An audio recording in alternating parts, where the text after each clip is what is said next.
taking that pole position from Jake Lewis and Corey West. But on that second row of the grid, it'd be interesting to see what Travis Wyman can do from 6th on the grid. Travis made a step forward at the end of the qualifying session. Big improvement this weekend for Hayden Schultz there too in 5th. And look at Dominic Doyle, had some issues there.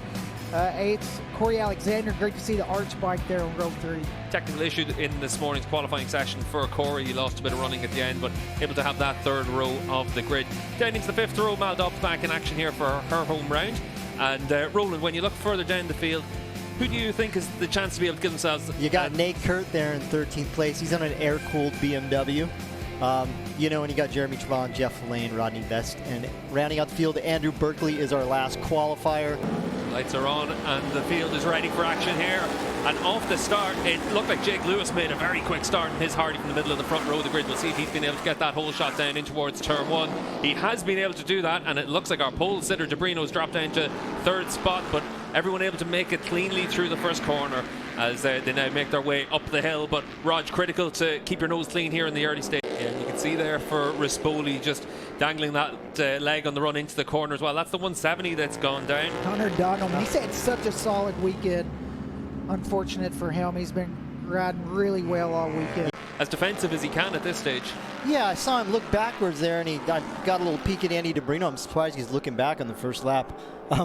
He's trying to want to look forward and look and try and make up some time on Jake, but maybe he's realizing Jake's got just a little bit of speed, wants to defend whoever's behind him, and you know, maybe even he's giving Jake a little bit of a break right now. That's the number 12 that's gone down, and that is the BMW of Nick Kern. So that's the second crasher of this one. A bit of a run on Corey West, but not quite close enough to try and attack on the brakes. Yeah, there's one of those places if you can get in the inside, but Corey West is such a veteran move, and he's not leaving that inside. Big mistake there for Corey West, and that opens the door for Debrino as he comes across the line. Rog, just a replay of what happened. Yeah, it just looks like when he's going back a gear, he just had a little bit of a problem. Lost the front. He lost the front. Yeah, he lost the front on the brakes there, and what a save.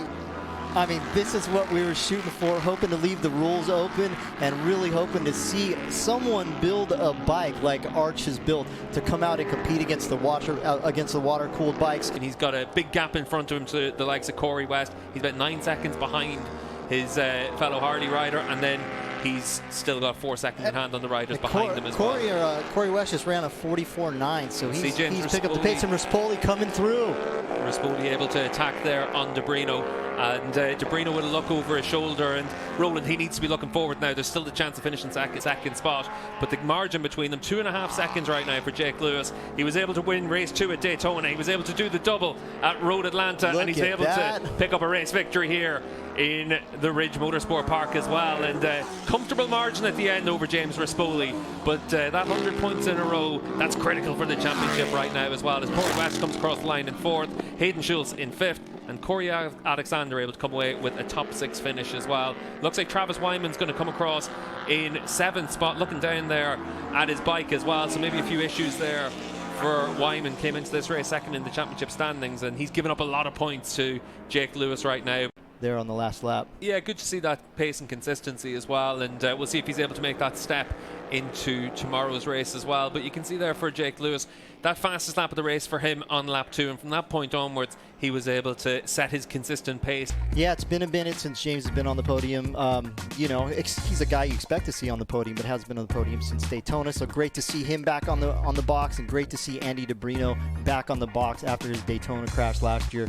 Tweety celebration across the line there as well, and nice to be able to see the triumph up there on the podium, Rog. First time this season we've had a non-Harley on the podium. Yeah, and it's just great to see, as Andy talked about, you know, for a rider coming back from that injury, it's really tough.